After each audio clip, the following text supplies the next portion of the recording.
Golden State Media Concepts Fantasy Football Podcast is your one-stop shop for fantasy football news and advice. Can't decide on who to draft on the first round? Going gaga on how to line up your team. Got you covered. Traditional league, dynasty league, PPR league, IDP league, even daily fantasy football league. Join us as we break down all the questions of fantasy football. It's the Golden State Media Concepts Fantasy Football Podcast.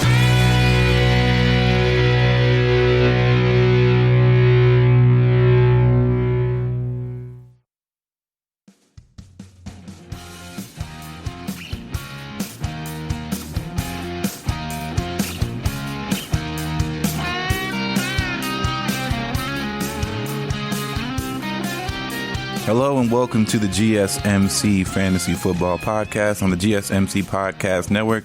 It is host Ethan here, Tuesday host, Friday host, same thing, same stuff, different situation. We're all back here talking fantasy football, so that's a good time. And unfortunately, did not have a good time too much this week in the fantasy realm. I did win one week. I did win one league. I won in my Yahoo league. So that's two back-to-back wins that were pretty decisive wins. Well, actually, no. Neither one of them were decisive. The win was a win. This week was a win that felt like I shouldn't have won, but it's okay. Barring anything crazy from like Leonard Fournette, we should be fine because his team is done and I'm up 2 points, essentially. So... and this is a non-PPR. So 2 points is kind of a big deal in the grand scheme of things. So now with surging back, I'll be 500, 4-4, and things are looking up. In the other league, I've taken another loss this week. Unfortunately, if you have Kenny Golladay, you feel this as well, as he did nothing and he was hurt basically in the first quarter, I think. He didn't have any statistics.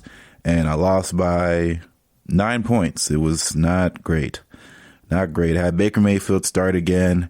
And, we did Baker Mayfield things. Cam Akers and Darrell Henderson are getting kind of out of control with just what they don't do. Like, I don't know what's going on with the Rams offensively. Like, I understand when you have when you have Jared Goff having 4 turnovers in the first half, clearly things are not going well. But I don't understand this running back rotation. Like, Darrell Henderson was playing fine, and they just take him out of the game. This is getting unreal. Like, I don't know who to start. I would have said, I have Cam Akers who had 6.4 points. Granted, he played in garbage time, which was basically 2 halves worth of football. But I have no clue where to go for the remainder of the season when it comes to those two guys. So at this point, I'm just going to package them both in a trade and hope for the best, because this is not going to get it done. And I don't know who's going to take it. We're going to have to see what happens. But I am done waiting to see this pan out the way it needs to pan out, because you're just going to keep on seeing reports about this is Cam Akers' backfield, or you're going to see that where does Darrell Henderson fit in this backfield, and while Malcolm Brown is doing all these other things basically to take away touches, who I thought Malcolm Brown was third in this race, but that's just not the case. Malcolm Brown is still he's still out there. He's still doing some things that, backs that you assume would not be doing things. Like, he got 7.7, so he got more than the other two, right? But this sort of workload is honestly just not dependable, and I can't depend on those two anymore. So I have to find a way to move off of them. It was probably a best chance was to move off of them last week. I'm trying to trade both, but I don't know who's gonna bite on that, and we'll see. But as it stands right now, I'm in a bad spot, and I have no desire to be in the spot that I'm in. But we're going to make a trade happen at some point to make sure that this does not, in fact, continue on. So looks like I need a wide receiver because Kenny Golladay is down for the count. for the time because, he has a hip injury. So I have no idea what's going to happen in that scenario, but it does not look good. He's already ruled out for next week's game. It's just not great. So he's not expected to play Sunday against the Vikings, and he is considered week to week. So he exited the first half of this past Sunday's loss against the Colts, and he'll undergo further testing, but he isn't expected to do it. Marvin Hall looked really good with 4 catches for 113 yards, and, Marvin Jones hauled in 2 touchdowns, and Hawkinson led the team with 10 targets. So, all 3 are in line for expanded roles against a secondary in the Vikings that is not very good. You can see, even though they beat Green Bay, they still could not stop, Green Bay for whatever, anything they wanted in the passing game. Green Bay could have really just gotten. So, just one of those situations. So probably going to sit there and try and grab Marvin Hall and hope for the best. But at the same time, we're looking in deep waters here that I don't really know where to go with a lot of these players on my team just because of the surefire fact that I just don't know what's happening. No clue.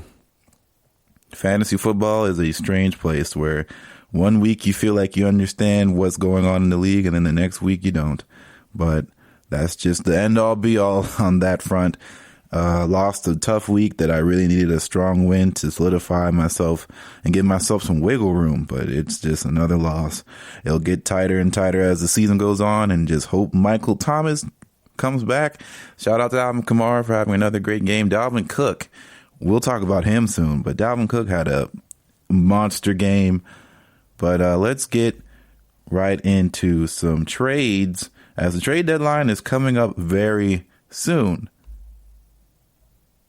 All right, so, the NFL's trade deadline is Tuesday. So by the time you hear this, the trade deadline will be happening and, you might see some more moves going.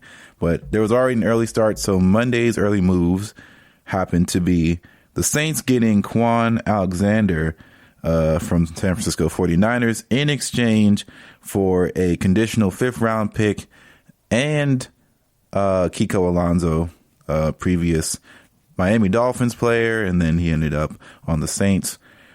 Interesting player. And then Los Angeles Chargers, they traded away Desmond King, who's a really good cornerback, to the Titans for a 6th-rounder.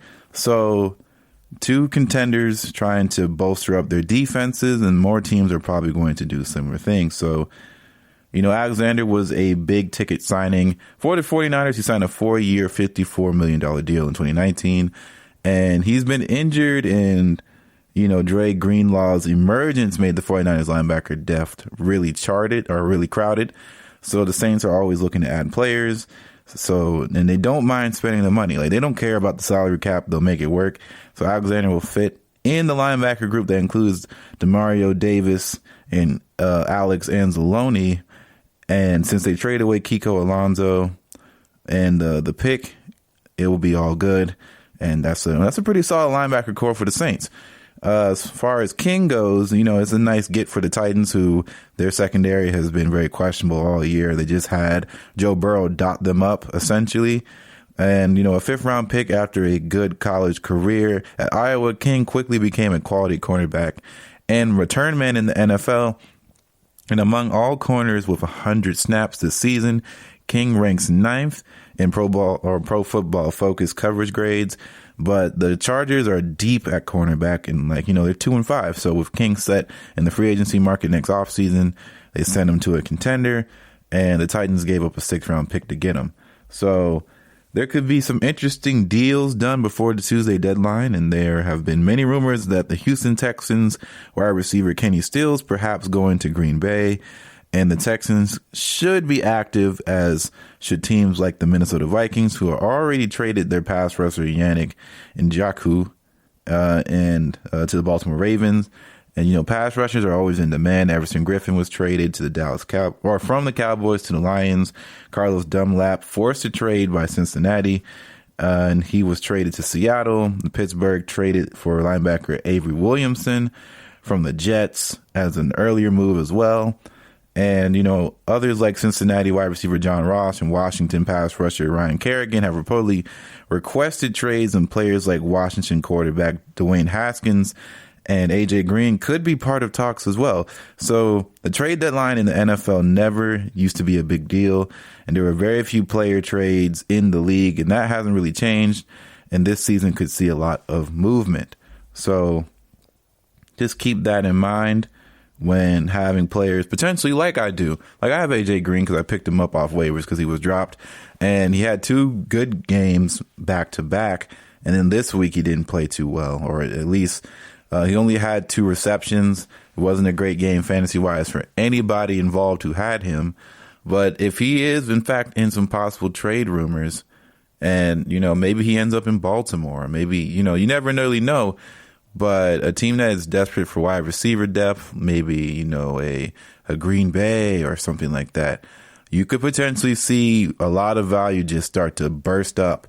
And let's keep in mind, it's not like Joe Burrow is looking for targets somewhere, because he has plenty of weapons, as we've seen. Tate, of course, Tyler Boyd, and T. Higgins have emerged as just guys that he just enjoys throwing the ball to. And A.J. Green, ever since the first 7 weeks, has just always been feeling forced. And I know the last 2 weeks before this previous game was seemed like a turn in the right direction. It's just not ending up in the same sort of category. So we just have to, if A.J. Green gets traded, I just hope it's to a good quarterback. I know that's for sure. Without a doubt, because right now I don't know if it's good, like if he's a start or sit guy.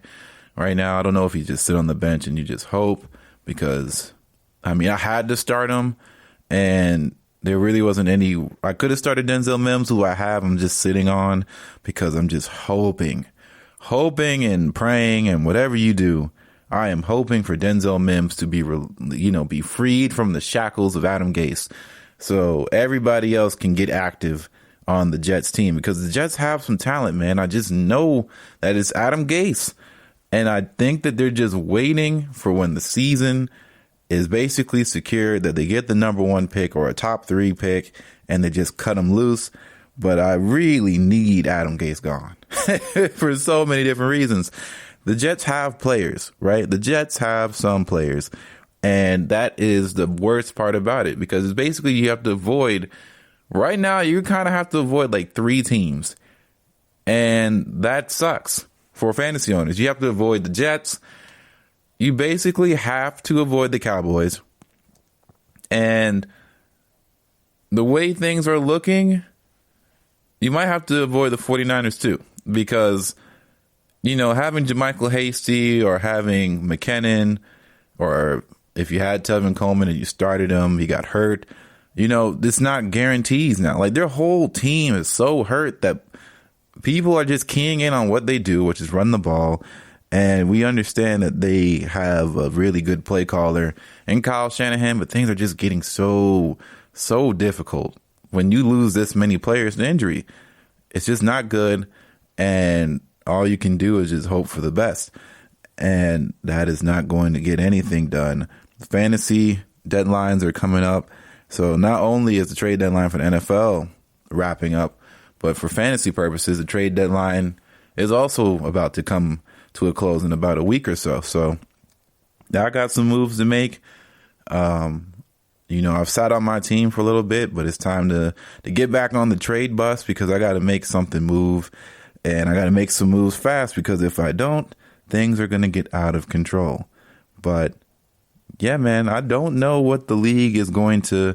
This is going to be probably one of the most intriguing trade deadlines in a long time, just because there's a lot of teams contending right now, right? So if you go ahead and just take a deep look at the standings in the NFL, like just real quickly. So if we look up NFL standings, right, for the week since through 8 weeks in the AFC, we have the Bills at 6-2, the Dolphins at 4-3, Patriots 2-5, Jets are 0-8, the Chiefs are 7-1, the Raiders are 4-3, the Broncos are 3-4, and the Chargers are 2-5, but they're spunky. That doesn't mean they're going to win anything. They make the games fun. They're fun to watch. The Steelers are 7-0, Ravens 5-2, Browns 5-3, Bengals are 2-5-1, which they make the game interesting too.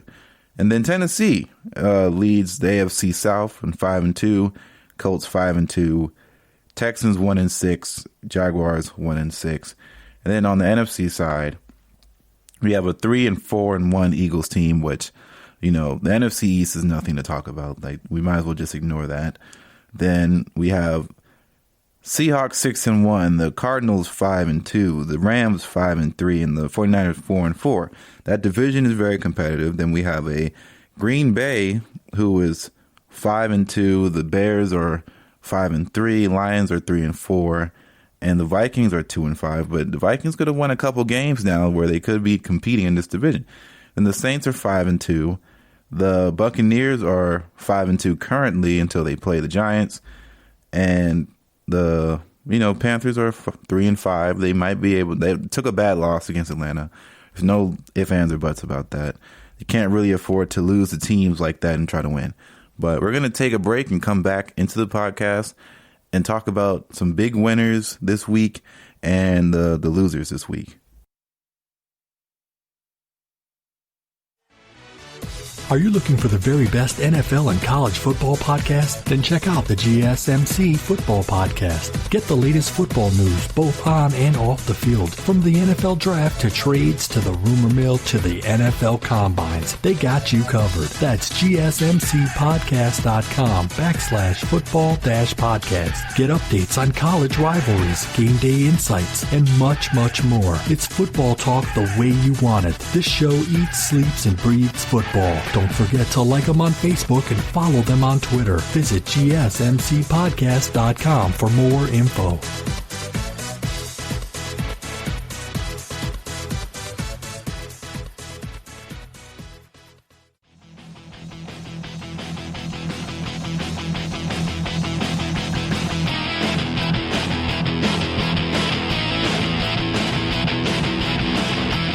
All right, GSMC fantasy football watchers and listeners and players.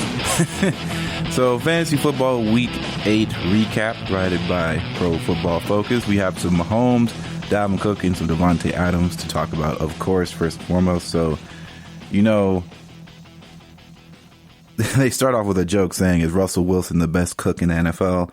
Well, Wilson can compete, with the Gordon Ramsays of the world, but in week 8, nobody cooked up better than Dalvin Cook. He was the main course for many fantasy managers, for better or worse, and surely contributed to countless winning daily fantasy lineups. And it's time to dig into the leftovers and find an actionable fantasy advice from week 8. So keep in mind that the scheduled bye weeks continue in week 9 with the Cincinnati Bengals, Cleveland Browns, Los Angeles Rams, and the Philadelphia Eagles all taking a rest.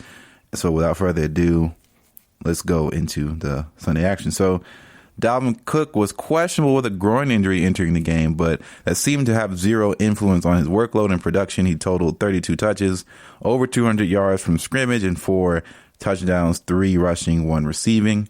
And unfortunately, Cook's absolute explosive, his explosion came at the expense of essentially every other fantasy viable option of the Vikings. So Kirk Cousins, including Kirk Cousins, so no Minnesota players scored more than 11 fantasy points because of that. And, Cook isn't going to score 40-plus every week, so it'd be a nice buying window for Adam Thielen and Justin Jefferson. The Vikings take on Detroit in week 9, and they were just shredded by Phillip Rivers for 3 touchdowns and 262 passing yards. So Aaron Rodgers still got it done from a fantasy points perspective with 3 touchdowns, 291 passing yards, but the defense couldn't hold up, and the Packers lost at home to Minnesota for the first time since 2015. And Davante Adams continues to be the best receiver in football, and by my accounts, with unstoppable 3 receiving touchdowns on 11 targets. Jamal Williams is still posting running back 1 numbers in the absence of Aaron Jones. And A.J. Dillon is still not getting involved at all, with just 7 snaps played in week 8. And the Packers tight end Robert Tonyan saw a season high in targets with 7, while Marquise Marquez Valdez-Scantling just has one target. So at this point, it's safe to say that Scantling experiment is over. Tonyan should be viewed as a number 3 pass catcher behind Adams, and whoever is the starting running back pending the addition of a wide receiver to the offense. Then, of course, New York Jets versus Kansas City. So Patrick Mahomes is priced way up in daily fantasy to $8,100. So if he's hard to fit in cash game builds, he is probably a great player in tournaments. And this is the spot where he could easily just throw 5 touchdown passes. And that was from the Week 8 rankings preview piece that they did. And Mahomes did just that. 5 touchdown passes and 416 passing yards in a big-time win, numbers-wise, against the Jets. And, the usual suspects for Mahomes did most of the damage. In the receiving end, Tyreek Hill had 25.8 fantasy points. Travis Kelce had 24.9. But some auxiliary pieces also got involved. Mecole Hardman, who saw 9 targets and was ranked 3rd in routes ran on the Chiefs offense. Hardman is still going to be difficult to trust going forward with Sammy Watkins' return looming. And the 2-man backfield with Clyde Edwards-Helaire and Le'Veon Bell continued this week, and both busted in fantasy. They split touches equally, 9 each, but Clyde led the way with snap share with 50 to 25%. And the Chiefs only ran 2 plays inside the 10-yard line, so neither got the chance to, reach pay dirt. So much of Bell's sweet revenge game against Adam Gase was nothing to really look at.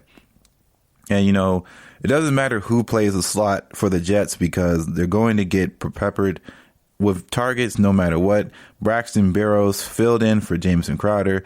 Saw 11 targets, which he turned into an uninspiring 8 catches for 34 yards. And LaMichael Pirine edged out Frank Gore in snaps, but they did tie it in touches. Pirine just isn't being used enough in the passing game to even attain running back 3 status. And a 50-50 work in the worst offense simply isn't going to get it done. So then we have the Rams versus Miami Dolphins. So Robert Woods had his best game to date in Week 8 against Miami Dolphins because it was the perfect storm for his fantasy upside. The Rams were down early, which forced Jared Goff to attempt a whopping 61 passing attempts, which is almost double his season average, which is 32 per game.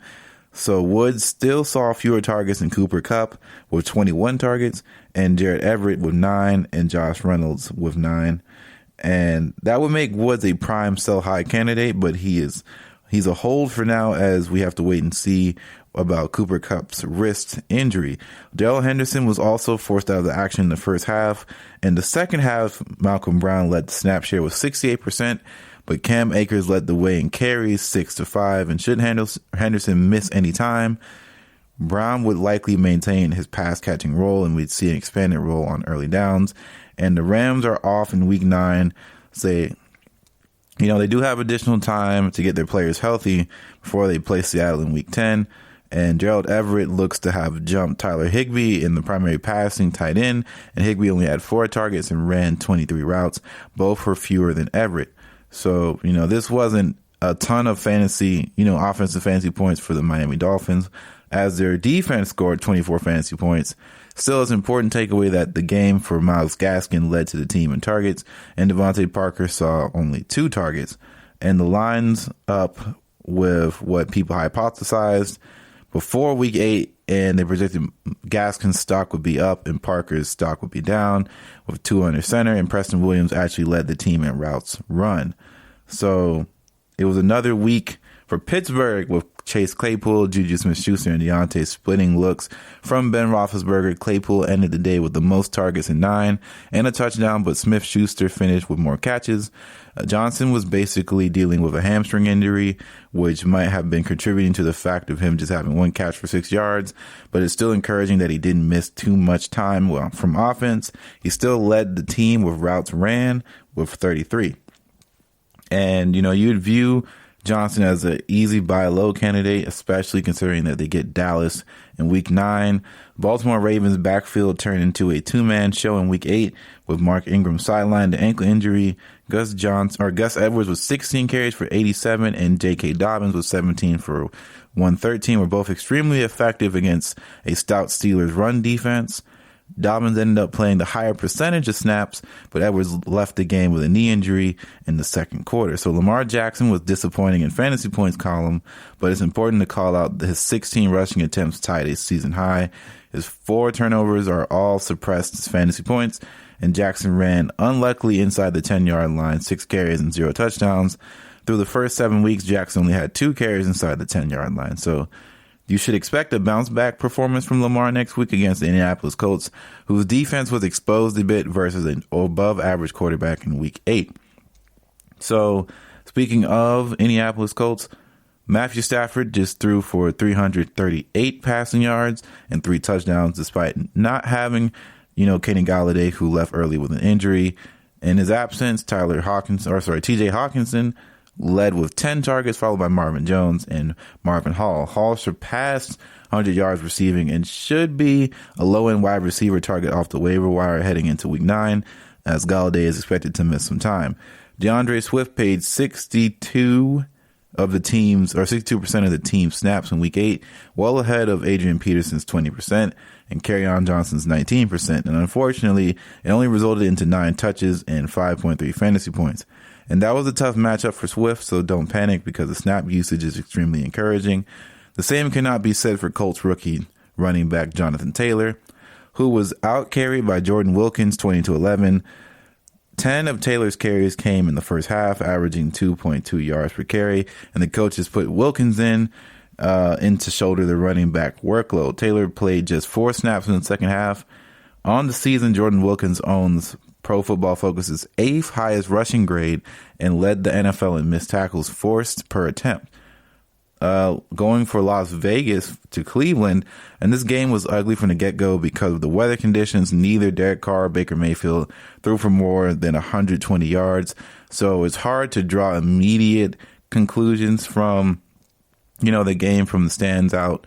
As an outlier, Josh Jacobs carried the ball 31 times for 128 rushing yards, both season highs, which bodes well for his fantasy value as the team continues to feed him touches. Henry Ruggs led the team in routes ran with 28 and was second in targets. He had a touchdown reception called back because he was unable to get both feet in bounds.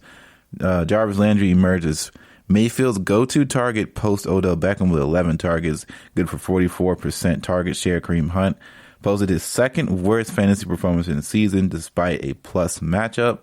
And this begs the question whether or not Kareem Hunt is a better working tandem with Nick Chubb. Over the past 4 weeks, as Z-Guy, his fantasy points have fallen from 17 to 13.6. And the Browns' offensive line has also deeply missed starting guard Wyatt Teller, who is the Pro Football Focus's highest graded run blocking guard this season with 93.9. So they should be returning after the week's bye, which is next week. And Tennessee versus Cincinnati. So, there was no offensive line, no problem for quarterback Joe Burrow. He got the W for the Bengals and a back of 249 passing yards and 2 passing touchdowns. T. Higgins led the team in passing targets with 10, followed by Tyler Boyd. Then Auden Tate with 7, who put the rest in A.J. Green reemergence. When Tate has seen an uptick in snaps this season, he almost always has eaten into Green's production. Corey Davis led the way for the Titans with 10 targets, and it's hard to not see him continuing to produce with Adam Humphries potentially missing games with a concussion. So he's now had back-to-back games with 10 targets. And it should have been a bounce-back game for Jonnu Smith in an extremely favorable matchup, but the targets just have not been flowing the way for the athletic tight end. Backup tight end Anthony Fursker has seen 1 more target and ran just 4 fewer routes than Smith in the past 2 weeks. But the good news for Smith is that he gets another solid matchup against Chicago Bears, and he scored 21 fantasy points the last time he played a team without Humphries. So, moving on to New England. So, the Patriots showed more semblance of life on the offense in Week 8 versus Cam Newton, Damian Harris, and Jacoby Myers. Newton rushed for 54 yards and a score, while Myers hauled in 6 of his 10 targets for 58 receiving yards. And now been 2 back-to-back weeks for Myers operating as the team's number 1 wide receiver. And that has value considering the Patriots play the New York Jets in Week 9. Harris rushed for over 100 yards for the second time in this week and emerging as an early down running back. His stats are still below Rex Burkhead and James White, but his 16 touches were more than Burkhead and White had combined. Both Zach Moss and Delvin Singletary were effective rushing on the ground, but Moss was a superior fantasy producer because of his 2 rushing touchdowns. The duo are going to continue to split work 50-50, but Moss is going to have a higher ceiling because the team's willingness to use him and Josh Allen at the goal line. And Singletary's fantasy upside is always going to be capped, so savvy fantasy owners should probably wise to ship him off after the 86 rushing yard performance. And the Bills quarterback posted his worst fantasy game of the season, and it came against the Patriots defense missing Stephon Gilmore. Allen has fallen from his hot start in the season, but gets a defense that cures all offenses in Week 9, the Seattle Seahawks. So maybe a big game comes from him. Los Angeles Chargers for the Denver Broncos. So Jerry Jeudy was really good this game. Although he didn't light up the world ablaze with fantasy points, he commanded a team-leading 10 targets, and he should be in a great spot next week to take full advantage of a vulnerable Falcons secondary. Drew Lock should also find similar success against Atlanta after he had his best game to date with 19.8 fantasy points as he improved every single week since returning from his injury.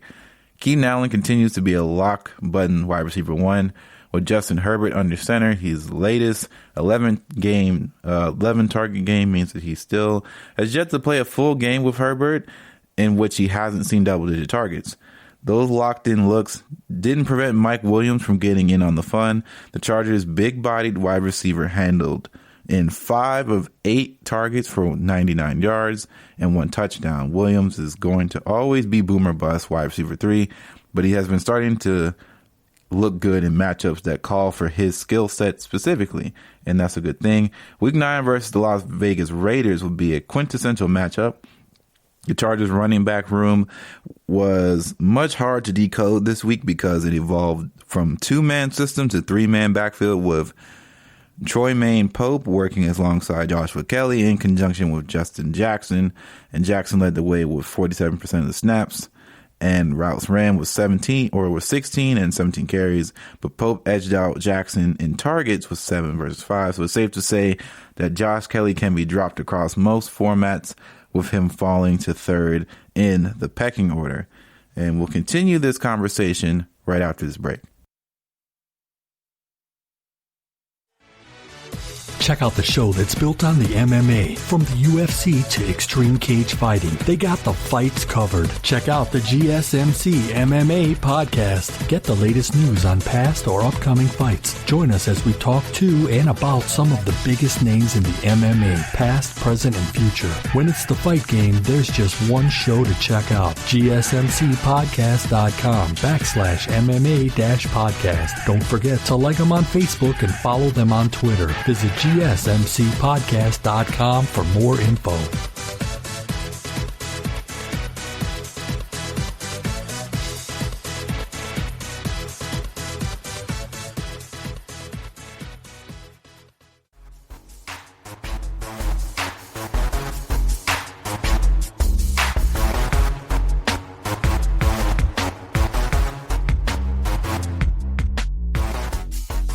All right, GSMC Fantasy Football Podcast, we're back.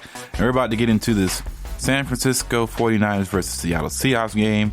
You know, it was a really big disaster for the 49ers offense with Jimmy Garoppolo under center. He threw just for 84 yards on 16 attempts. And when he left with an injury, Nick Mullins threw for 238 passing yards and 2 touchdowns. Mullins' late-game heroics salvaged Brandon Ayuk's day. The rookie wide receiver finished with 91 receiving yards on 11 targets. The number 2 wide receiver, Kendrick Bourne, was also heavily involved with 10 targets, 8 catches. Jerick McKinnon was bailed out by a rushing touchdown toward the end of the game, but he can't be viewed as any more than a desperation running back 3 going forward unless we get information revealing that they're going to take the ball off him. So he only saw 1 carry in the first half and wasn't targeted him in the passing game until the team was trailing considerably. Tevin Coleman got banged up in this game, which leaves JaMychal Hasty and McKinnon as the 2 remaining primary backs. Expect McKinnon to see limited touches on early downs and to be continued to be used in the passing game as the team looks to limit the abuse that he takes on his body. And a week after Tyler Lockett melted people's faces, DK got into the face melting fun, posting a 40-point game on the 49ers defense. San Francisco had no answers to containing DK, and allowing him to get 12 catches for 161 and 2 touchdowns. Metcalf wasn't the only player that impressed here. Of course, DJ Dallas showed out in place of the injured Chris Carson and Carlos Hyde. Saw 23 touches, scored twice, and played 79% of the team snaps. And this type of usage is hard to come by, which makes him an immediate add-off waiver wire ahead of Week 9. And moving on to the New Orleans Saints game, the Saints passing defense continues to struggle in coverage as 3 Bears wide receivers scored over 15 fantasy points against them in Week 8. Anthony Miller led the way with 11 targets, but air yard savant and rookie Darnell Mooney saw 7 targets of his own, which one of them he converted into a touchdown. Mooney is still the number 2 in this offense, and he should be added off waiver wire ahead of matchup versus a very beatable Tennessee Titans defense. If the Saints can't get either Emmanuel Sanders and or Michael Thomas back for Week 9, they're going to be in for a world of pain taking on the Tampa Bay Buccaneers on the road. Alvin Kamara is doing everything on offense, but remaining supporting cast is still lackluster. Jared Cook is a touchdown-dependent tight end, but he did tie a season high in targets in Week 8 with 7. And, you should expect Drew Brees to lean in him again versus Tampa Bay, which these teams met in Week 1. Cook had a season-high 80 receiving yards. And then Dallas Cowboys versus the Philadelphia Eagles. Finally, Jalen Reagor made his return to the lineup for the Eagles and completely supplanted John Hightower as the number 3 wide receiver, running alongside Greg Ward and Travis Fulgham. His 7 targets in total air yards were second only to Fulgham. His role in the offense should only expand after the week's bye, so he is worth holding on to. Michael Gallup led the way for the Cowboys in targets, but it's hard to draw much from that considering that Ben DiNucci may not be the quarterback the next time Dallas takes the field. And it's more of a reminder that we want number 2 wide receivers that face teams that have strong cornerbacks that can lock on to the number 1s. And that was the case for Amari Cooper, who went full ghost mode and just with 1 catch for 5 yards. Darius Slay made it hard on Cooper, but these wide receiver cornerback matchups with Cooper specifically can't be ignored. Cooper also busted the last time he faced a tough cornerback season in James Bradbury. So, hold on to that as you will, but that is your Week 8 matchups and wrap-ups for what is potentially to go on for the remainder of the season. And I think the biggest thing for me as a fantasy player this upcoming week is, oh wow, we just had a monster trade that actually hurts me bad personally, where I was looking to target Joe Burrow off of somebody, and Joe Burrow just was traded for Josh Allen in my league, in the ESPN one. So let's go ahead and get into that. That's fun. So recent activity, Joe Burrow for Josh Allen. Joe Burrow as a player, he has a bye Week 9, goes up against Pittsburgh, then he goes against Washington. So 2 pretty tough defenses, 2 pretty tough front sevens. New York's defense isn't horrible. Miami's defense isn't horrible. He does get Dallas, then Pittsburgh, then Houston, then Baltimore. So this is a guy who already has Carson Wentz. So he traded for Josh Allen, whose rest of season is probably easier than Joe Burrow's, even though Joe Burrow has the chance of just having the volume.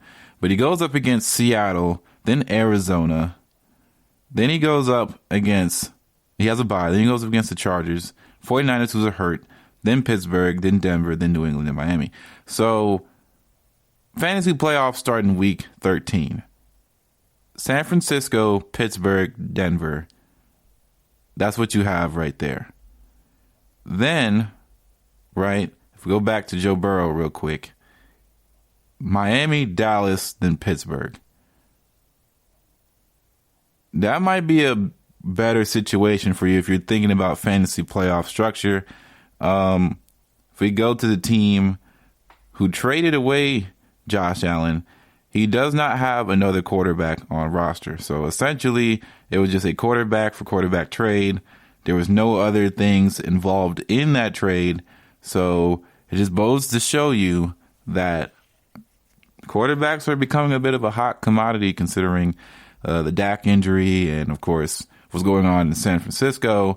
a lot of things are moving and shaking in ways that I honestly could have never predicted. And it's just one of those things where the trades are just getting out of control. People are trading left and right, and I got to get involved as well. So looking at my team structure, my roster is in a weird place.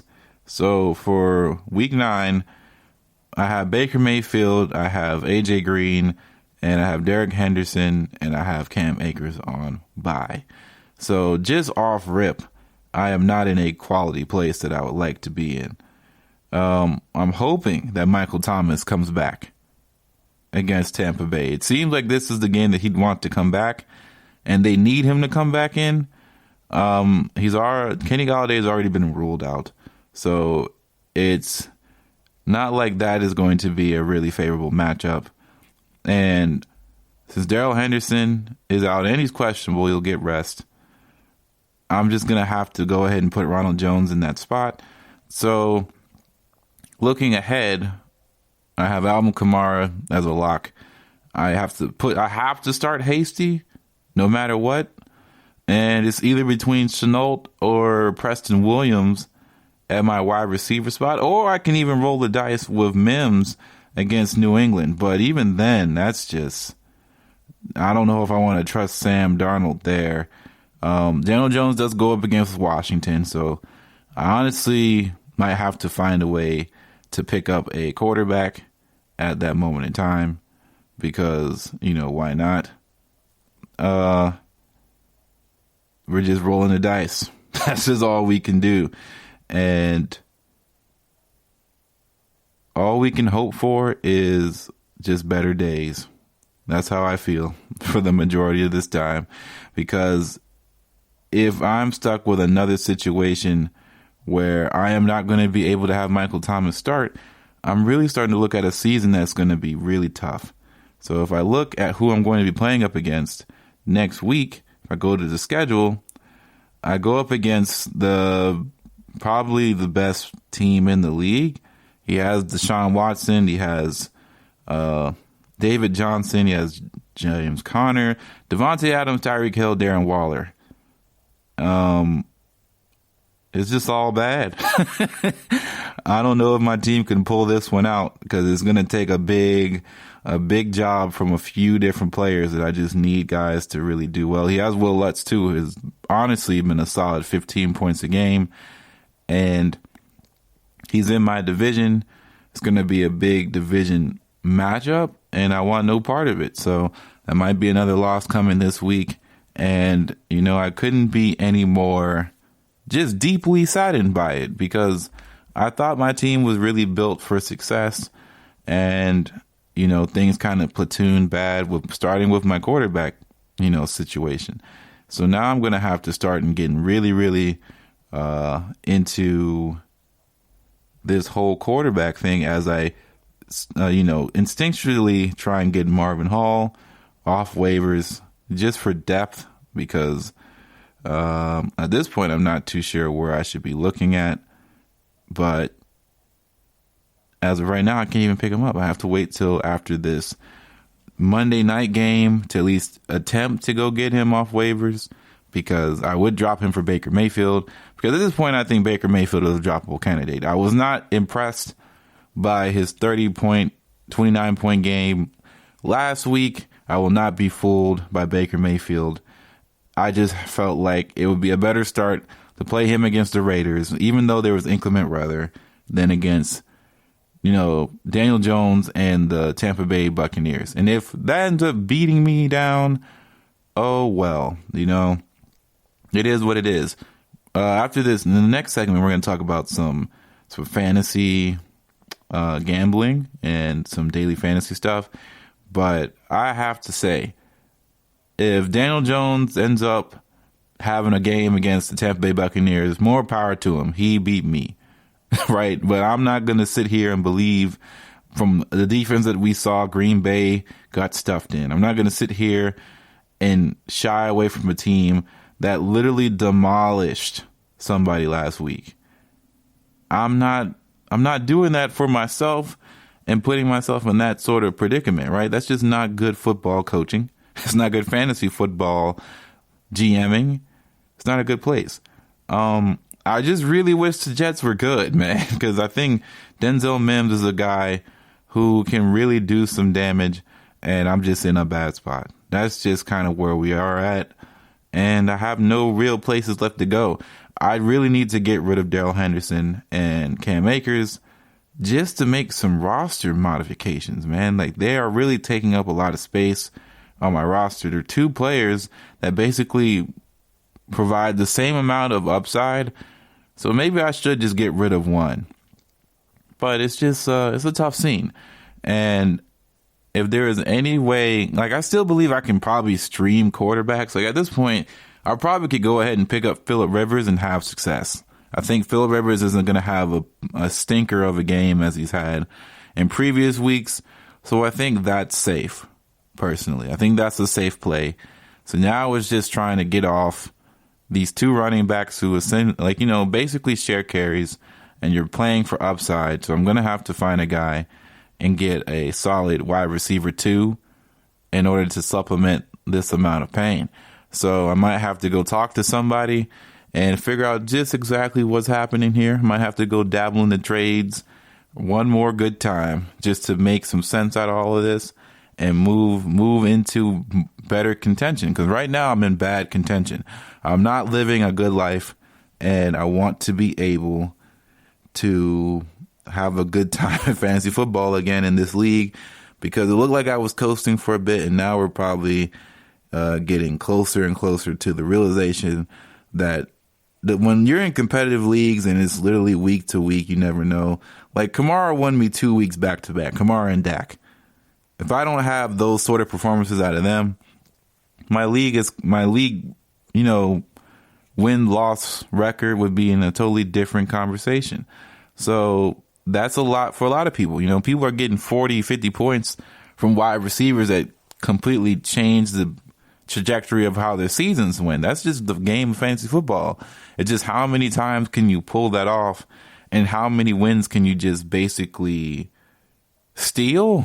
I felt like my opponent stole a win from me, and more power to him. He basically got some zeros out of some guys. He got 1.6 out of Deontay Johnson. That hurts. I got 0 out of Kenny Golladay. That kind of adds up. At the end of the day, though, it's just, if I have Michael Thomas playing in that game, I think he gets at least 13 points. I think that happens. I don't think I would have started AJ Green, and it would have just been something like that. I just miss Darrell Henderson week 2. I missed those sort of numbers, and maybe I've just been riding the pine for too long, but we're just going to go ahead and move on to the next segment here. So we're going to talk about some monkey knife fights, some MKF, some daily fantasy sports projections and ideas, looking forward to week 9, and that's how we're going to end up the podcast, man. GSMC, we'll be right back. Check out the show built around the women of MMA. From the UFC to the extreme cage fighting, we got the fights covered. Listen. It's the Golden State Media Concepts Women's MMA Podcast. The latest news of upcoming fights, discussions of previous matches. Join us as we talk to and about the biggest names in women's mixed martial arts, past, present, and future. When it's the women's fight game, you know where to listen to. The Golden State Media Concepts Women's MMA Podcast.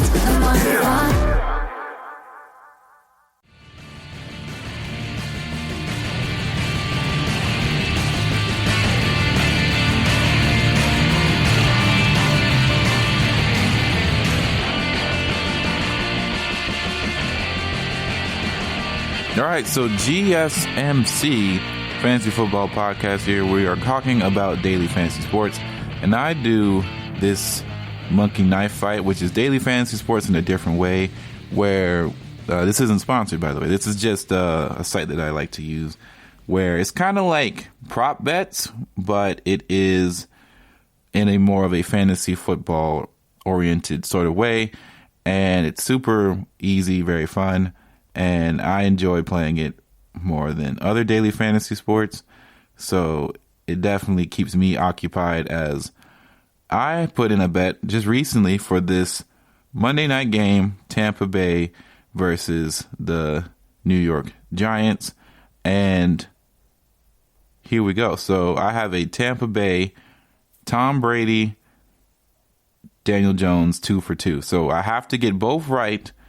I put in $10 and they times the bet. So I put in 10 to win 25, essentially.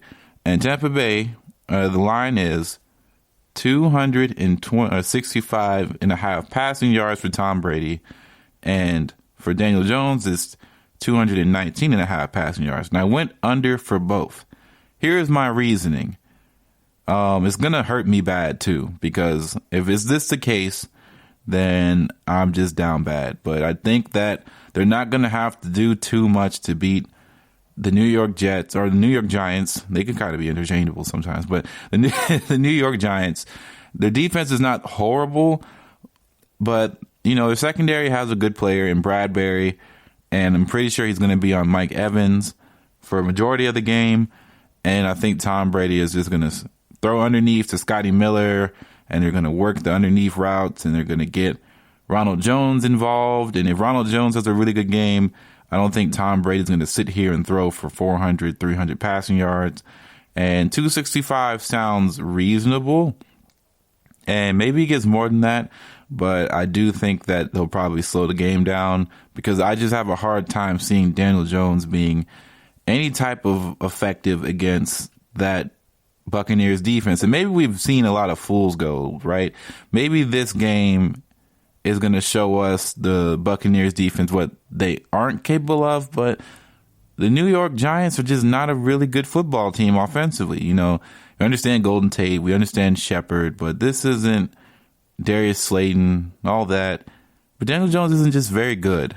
Like, if this was, you know, Joe Burrow, might be different, right? But Daniel Jones is not Joe Burrow. Daniel Jones is not Justin Herbert.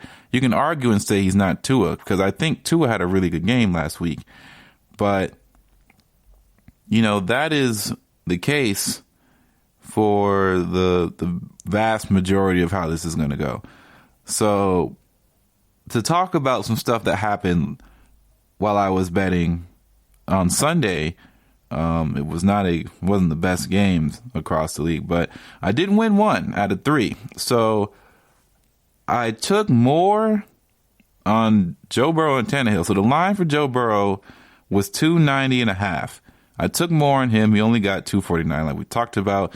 That one was a little bit unexpected, just because I did not believe that Joe Burrow was not going to be trailing at some point in the game, because they've trailed in every game they've played thus far this season, and they kept a lead, and they had a pretty sizable lead for majority of the game.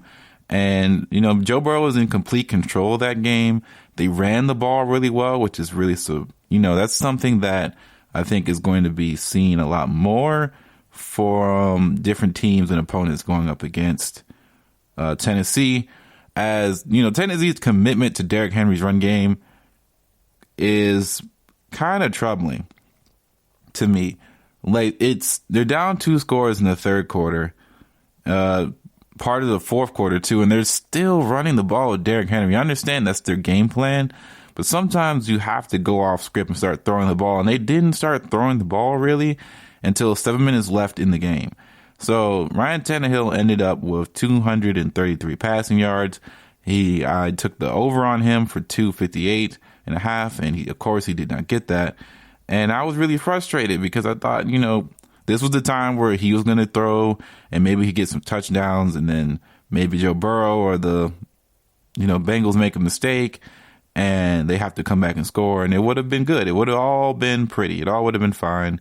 But of course, that's not what happened. And that made me sad. But I'm doing mostly quarterback ones these days because it's just too hard to guess with everybody else. So, for example, the last one I played before last weekend was October the 11th, where it was a Russell Wilson and Kirk Cousins. It was basically Minnesota versus the Seattle Seahawks, where it was Russell Wilson would get less than, this was a second half bet. So I said Russell Wilson would get less than 160.5 passing yards. He got 177. I said that Kirk Cousins would get more than 120 passing yards. He got 109.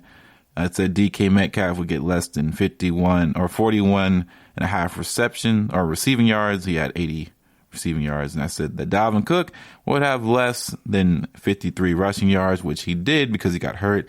And I said that Tyler Lockett would get more than 2.5 receptions, which he did get 3. But it's just so hard to get hit on all of those things, and it's so tough. I did on October 8th. I said Brady would get less than 265 passing yards against, it was just a bunch of players in the league. It was like an 8 for 8. So Brady, he did get less than 265, and he played, who did he play that week? That was versus Chicago, actually. So Nick Foles, I said he'd get less than 248. He got 243. I said that Allen Robinson would get less than 6.5 receptions. He got 10. Ronald Jones, I said he'd get less than 51 rushing yards. He got 106. Mike Evans, I said he'd have less than 65 receiving yards. He got 41, so I got that one right.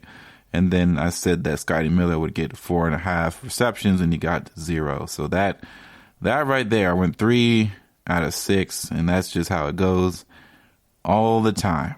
All the time, that's just how it goes. So to bring it back to recent time, the second bet that I put in with a group of my friends, because we all play this stuff, is I said I went under on Phil Rivers and Matthew Stafford. And I did a lot of reasoning on this because when Matthew Stafford, the line was both the same. It was 273. And Matthew Stafford hasn't really reached big time performances like that all season long. And Matthew Stafford did bust me bad. He got 336 passing yards, and he threw like a deep ball for like 80 yards that basically cemented that. So maybe if he doesn't get that pass going, we win. I win some money, but it was tough. And Phillip Rivers did go under for 262, so that is something to keep in mind. And Indianapolis is an interesting team. Philosophy-wise, they run the ball a lot. They play through different players. Their wide receivers, the only one that I know is truly off the top of my head is T.Y. Hilton, and he doesn't do anything. So they definitely get it through committee. They scored off a Trey Burton rushing touchdown last week, who I started, so that was cool. But if that doesn't happen, he gets nothing. And to talk about my victory, I did get one MKF bet to go my way, and that was for Nick Foles and Drew Brees. I hit the over on both, and I got it before they got in overtime, so I felt more vindicated on that than anything else. It was, the lines were both 233.5 for Nick Foles and 223.5 for Drew Brees, and I just felt, Drew Brees can get 223.5 off of a quarter, off of a first half and a quarter, depending on how good Alvin Kamara is, because they had no receivers, so that's probably why the line was so low. But it worked out. The Dink and Dunks did their job. And, Nick Foles, I knew he was playing against the New Orleans Saints offense. So, he's going up against the New Orleans Saints defense, which, for all intents and purposes, is not great. And it's susceptible to give up big plays, which they did early on, and then they kind of tightened it up a bit, but that's what we see when that sort of thing happens, right? We see what goes on. And, I'm looking at some of these fantasy quarterback on waiver wire numbers. Sam Darnold had 7.43 fantasy points. Ben DiNucci had 5.4. That's the situations that those two teams are in. And, I'm not sitting here saying that, Ben DiNucci is the reason why Cowboys lost, because if you blame anybody, I don't know if you blame anybody for the Cowboys losing besides their quarterback or their head coach, because Ben DiNucci should never see the field. That's just the bottom line. He shouldn't see the field. I don't know if there's going to be a quarterback trade potentially. I don't know who they're going to go get, but the Cowboys have to do something, and I don't know who is the guy for that situation.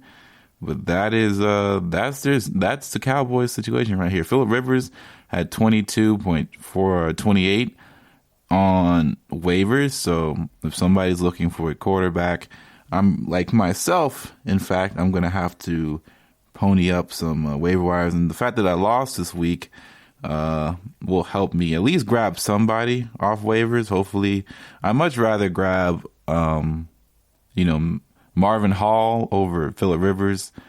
But, this is just situations that, you wish you never had to be involved in as a fantasy player. It's just not a lot of bump to go around.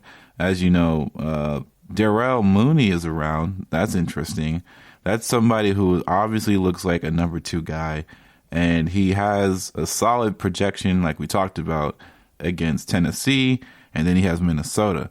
So I think he is somebody who I would look to target. Myself, of course, Hunter Renfrow, he scored a touchdown. There's a lot of guys all around that might be more entertaining to pick up than others, but at this point in the season, you can get wide receiver production from basically anywhere.